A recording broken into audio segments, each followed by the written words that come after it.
আসসালামু আলাইকুম সবাইকে, welcome to my new blog again. আজকের ব্লগটি রমজানের আরও একটি শপিং ব্লগের। আজকের এই ভিডিওর বেশিরভাগ ভিডিওটাই হচ্ছে বসুন্ধরার যে মিনিসো আছে সেই মিনিসোর। বসুন্ধরা এবার বেশ কয়েকবার যাওয়া হয়েছিল রমজান মাসে। তো একদিন মিনিসোতে যে আমি ভিডিও করেছি, আমি আমার পূর্ববর্তী ব্লগগুলোতেও বলেছি, এখন অনেক দোকান ভিডিওর জন্য পারমিট করে না।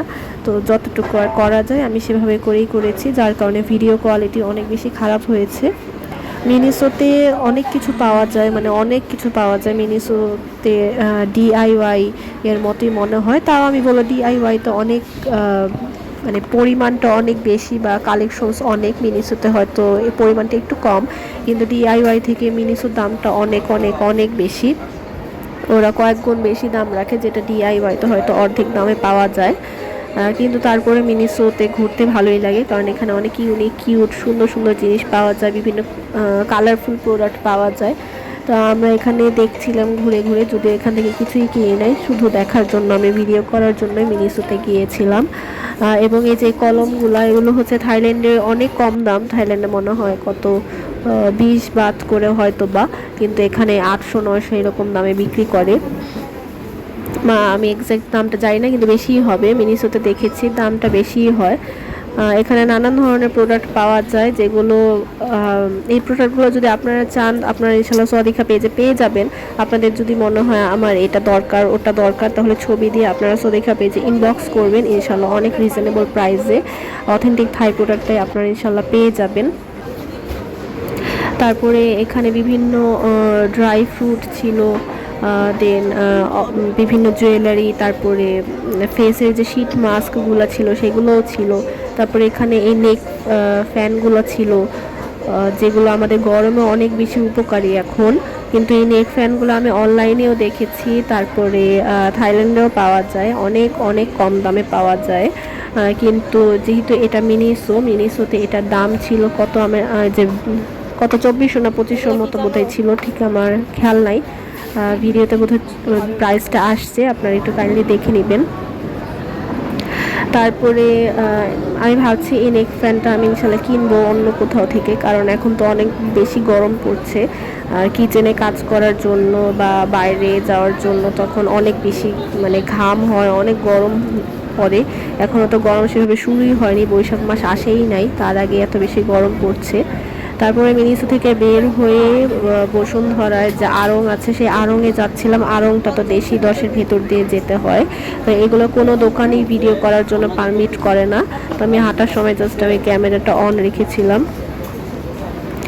রমজান মাসে একটা ট্রেন্ড ছিল আড়ং এবং ইলিনকে বয়কট করা, যেহেতু ওরা অনেক বেশি প্রাইস রাখে, এবং এটা সত্যতা আসলেও দেখা গিয়েছে যে আসলেও আড়ংয়ে প্রাইসটা অনেক বেশি ছিল। ইলিন আমি আমার পূর্ববর্তী ব্লগগুলোতে দেখিয়েছি যে ওখানে যেহেতু ছেলেদের প্রোডাক্ট কিনি না, মানে পাঞ্জাবিগুলো ইলিন থেকে কখনো কিনি নাই, তাই জানি না যে ওদের কোয়ালিটি আসলে কীরকম বা কোয়ালিটি অনুযায়ী ওদের দামটা ঠিক আছে কিনা। কিন্তু আড়ং মানে এই তো আড়ংয়ের অবস্থা, মানুষ নাকি বয়কট করে আড়ংয়ে পা ফেলার জায়গা ছিল না। আড়ংয়ে মূলত গিয়েছিলাম বাবার জন্য একটা পাঞ্জাবি এক্সচেঞ্জ করতে, মানে গিফট পেয়েছিল, ওই পাঞ্জাবিটা সাইজে হচ্ছিল না বলে ওইটা চেঞ্জ করা, কিন্তু চেঞ্জ করা আসলে আর হয় নাই। কারণ আরেকটা বিষয় হচ্ছে আড়ং এখন পাঞ্জাবিগুলা যে আগে ওরা রেগুলার ফিট রাখতো, এখন ওরা রেগুলার ফিটের বদলে স্লিম ফিট রাখে। এটা অনেক মানে ফালতু একটা আমি বিষয় বলবো, কারণ স্লিম ফিট সবার জন্য হয় না। তো রেগুলার ফিটের সংখ্যা এখন ওরা কমাতে কমাতে নাই বললেই চলে। তো যে কারণে আসলে যাওয়া আড়ং, ওই কারণটা পারপাসটা ফুলফিল হয় নাই। কিন্তু আড়ংয়ের ভিড় নিজে চোখে দেখতে পেরেছি, এবং রমজানে এটাও ছিল যে মানুষ নাকি আড়ং বয়কট করছে, কিন্তু আড়ংয়ে এত এত ভিড়, আসলে বসুন্ধরা আড়ং একদম পা ফেলার জায়গা ছিল না। তো আমরা যেহেতু পাঞ্জাবি এক্সচেঞ্জ করতে গিয়েছিলাম, তাই ছেলেদের সেকশনেই আমরা ছিলাম। তো আমি কয়েকটা পাঞ্জাবি এই ভিড়ের মধ্যেই ঠেলাঠেলি করে কয়েকটা পাঞ্জাবি আমি দেখাচ্ছিলাম যে পাঞ্জাবির কালেকশনসগুলো কীরকম। আমি একটারও দাম জানি না, আমি দাম দেখি নাই, আমি শুধু ভিডিও করছিলাম। এগুলো স্লিম ফিট না রেগুলার ফিট তাও জানি না, স্লিম ফিটই হবে, কারণ আর এখন বেশিরভাগ পাঞ্জাবি স্লিম ফিট। আপনারা যদি কাউকে পাঞ্জাবি গিফট করতে চান আড়ং থেকে, অবশ্যই জেনে নেবেন যে সে স্লিম ফিট পরে নাকি সে রেগুলার ফিট পরে, কারণ স্লিম ফিট দিলে স্লিম ফিট সবার হয় না, রেগুলার ফিটটাই অনেক মানুষের সাইজে হয়, তাই এটা একটু জেনে নেবেন। সো এনিওয়েজ আমরা এখানে ঘুরে ঘুরে দেখছিলাম, এবং ওই যে আড়ং ব্যাগ দেয় না, কিন্তু মানে আমি এটাও আসলে দেখলাম যে ব্যাগ দেয় না ঠিকই, ব্যাগের জন্য মানুষ চিল্লাচিল্লিও করে, কিন্তু যেহেতু মানে আমি কাউন্টারে গিয়ে দেখি মানুষ অনেক ভিড়, ওখানে অনেক বড় লাইন, এক একজনের হাতে 5-6টা করে ড্রেস। সো যে 5-6টা করে ড্রেস কিনতে পারে, আমার মনে হয় একটা ব্যাগ তো নেওয়াই যায়।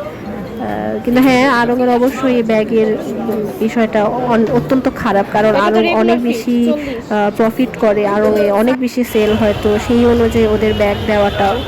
অন্যান্য অনেক শপিং মল আছে, অন্যান্য শোরুম আছে যারা হয়তো অত বড় না, কিন্তু ওদের অত হয়তো সেলও হয় না, কিন্তু ব্যাগ দেয়। তো আড়ংয়ের এটা করাটা একদমই উচিত হয় নাই। কিন্তু যখন মানুষ বলছে যে আড়ং নিয়ে কথাবার্তা বলছে, তখন সত্যিকার অর্থে আমি মনে করি আড়ংকে বয়কট করা উচিত। সেই হিসেবে মুখে বলে এক কথায়, কিন্তু মানুষ ঠিকই আড়ংয়ে সবাই যাচ্ছে। তো এরপরে বের হয়ে বসুন্ধরার কাজ শেষ করে আমরা চলে আসলাম বেইলি রোডের যে কি যেন ক্যাপিটাল সিরাজ ইফতার, সেখানে তো নানান রকম বাহারি ইফতার থাকে রমজানে। তো সেদিন আমরা সেখান থেকে ইফতার কিনেছিলাম। এর আগেও আমি একদিন এখানকার ভিডিও দিয়েছি। এখানকার ইফতারগুলো অনেক অনেক মজা, এবং প্রতিদিনই শেষ হয়ে যায়। তাই দেখা যায় যে একদিন ইফতার পরের দিন বিক্রি করার কোনো সম্ভাবনাই থাকে না, কারণ এত মানুষ যায়। প্রায় খালি, আমি যখন গিয়েছি তখন তো দেখেন প্রায় শেষ সব কিছু। তো এখানে নানান রকম ইফতার পাওয়া যায়, রিজনেবল প্রাইসেও পাওয়া যায়, অন্যান্য জায়গা থেকে অনেক ভালো মানে খাবার কোয়ালিটি অনেক ভালো থাকে। তো রমজানের জন্য এটা আমাদের বাসার কাছে হয়, আমাদের একটা সুবিধাও হয়েছে, এবং এখান থেকে অনলাইনে অর্ডার করা যায়, ফুডি অ্যাপ দিয়ে এখান থেকে অনলাইনে অর্ডার করা যায়। তো এই তো আমার আজকের ভিডিও এটাই ছিল। আমার ভিডিওগুলো আপনাদের কাছে কেমন লাগে জানাবেন, মতামত জানাবেন, লাইক কমেন্ট অ্যান্ড ফলো অবশ্যই করবেন, সাবস্ক্রাইব করবেন যদি ভালো লাগে। এবার এখানে দেখেছেন যে গুড়ের জিলাপি বিক্রি করছে, এটা খাওয়া হয়নি, ইনশাল্লাহ নেক্সট রোজায় ইনশাল্লাহ ট্রাই করব। দেখে বেশ লোভনীয় মনে হচ্ছিল। তো আজকে এখানেই শেষ করছি, আল্লাহ হাফেজ।